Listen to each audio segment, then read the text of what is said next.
In a world where everything is shifting, where even the church seems to be in constant motion, one thing must remain: the true foundation, Jesus Christ. This is A Church in Flux, the podcast, and I'm your host, Paul Purifoy.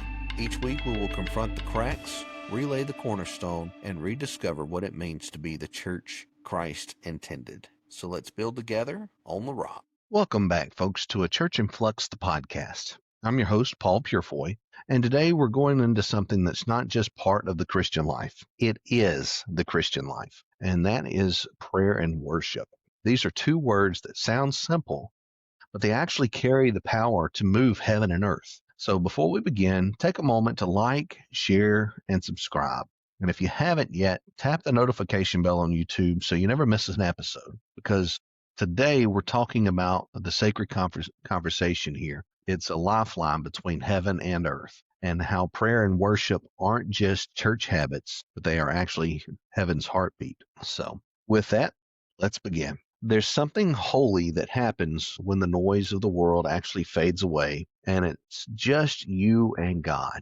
There's no crowd, there's no performance. It's just the still, quiet moment. This is where eternity gets the chance to meet your soul. That's prayer. It's not rituals that we go through. There's not a checklist. It's not speech. It's just conversation with God, who already knows your heart, but he still longs to hear your voice. Prayer is the breath of the soul that's inside, and without it, our faith suffocates. Philippians chapter 4, verse 6 says, "Be careful for nothing, but in everything by prayer and supplication, with thanksgiving, let your request be made known unto God." Now, that's not a suggestion. That is something that's for survival. Because prayer doesn't just change things, it actually changes you. It aligns your will to his, and it softens your heart, and it turns and tunes your ears to the frequency of heaven. So you can't walk in God's power if you don't walk in God's presence. That's pretty simple. And the only way into his presence is through prayer. And let's be honest, we live in a world that is full of distractions, and we are distracted. We've got quick prayers, we have drive-through devotions, and it's a generation that treats prayer like Wi-Fi. We only notice it when it disconnects. But real prayer is more than just talking. It's actually listening as well. It's when your soul learns and leans in. So you will begin to lean in and you listen and you hear what's being said. Speak, Lord, for your servant is listening. And in that quiet space is when revelation comes, when we're able to receive the direction that we need or healing that we need. When the church forgets to pray, it forgets how to breathe. But when prayer becomes the actual culture of the church again, this is when miracles will break out. And it's not necessarily miracles of healing, physical healing, okay? This is spiritual healings, spiritual changes, miracles of the atmosphere that break strongholds, that brings in freedom. Because prayer here, it is the birthplace of revival. It is the engine that will drive the kingdom forward. And then there's worship. And it's the other side of the sacred conversation here. Worship isn't just the warm-up before the sermon. It is a moment where heaven bends low to meet the sound of the surrenderer. John chapter 4, verses 23 to 24 says, "The hour cometh, and now is, when the true worshipers shall worship the Father in spirit and in truth.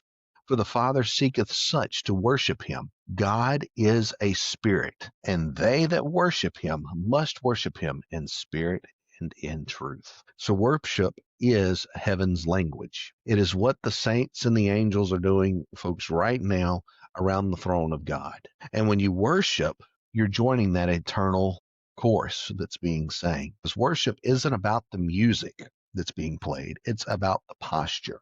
It's when the heart bows before the throne, even if the body doesn't move. True worship says, "God, I may not have it all figured out here, but you're still worthy." It's lifting your voice when life feels heavy. It's raising your hands when your heart feels broken. Because worship isn't based on how good life is.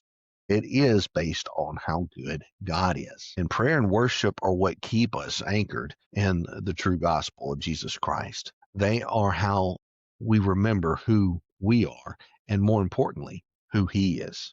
When the world gets loud, prayer and worship turn down the volume here. They pull us back to the center. They take us back to the cross, and they put us back to a place of dependency and Jesus. So it turns us back to Jesus. They remind us that this faith isn't built on hype or emotion alone, or even at all, I should say. It is actually built on relationship. So through prayer, we listen to His heart. Through worship, we respond to His worth. And that's how we stay grounded in truth while walking through all the chaos of the world.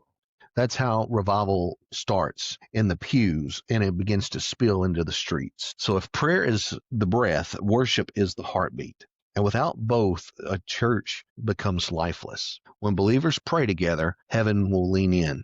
When they worship together, hell will begin to tremble. That's why Romans chapter 12, verses 1 through 2 calls us to be present and to present our bodies as a living sacrifice. Because worship isn't a song, it is a life laid down. A praying church is a church that will be powerful. A worshiping church is a united church. And when those two come together, that's when the fire falls again. So in the quiet moments of prayer and in the loud choruses of the worship, something extraordinary happens. You will see heaven meet earth. Your voice joins in an eternal orchestra, or a symphony, so to say, and it's been playing since creation. The same God who heard Daniel in the lion's den, who heard Elijah on Mount Carmel, and Paul in the prison cell, He still hears you. And your whisper moves the heart of the Almighty, and your worship shakes the gates of hell. So never underestimate the sacred conversation you have with Him. Never minimize the power that is in prayer and the power that is in worship. They are not background noise. They are the sound of a living faith. So as we close out today's episode, remember this: prayer brings you to God, and worship keeps you with Him. When both are, again, flowing together, your life becomes a sanctuary and your heart becomes an altar. So this week, take time to breathe in His presence. Talk to Him. Listen to what He's saying. And when the words fail, let worship carry what your heart can't say. If this episode spoke to your spirit, I want to encourage you to like, share, and subscribe to A Church in Flux, the podcast. Click the notification bell so you never miss an episode or a moment of what God's speaking. And if you want to go deeper, grab a copy of the book, A Church in Flux, Building on the True Foundation, that's available now at Amazon. And until next time, keep praying, keep worshiping, and keep building on the true foundation. And this is A Church in Flux, the podcast, and I'm Paul Purifoy. Stay rooted, stay ready, and stay in His presence. All the best, and God bless. Thanks for joining me today on A Church in Flux. Don't just consume the word. Let it rebuild you. If this episode challenged or encouraged you, share it with someone you love. And remember, if the foundation is Christ, the church will stand.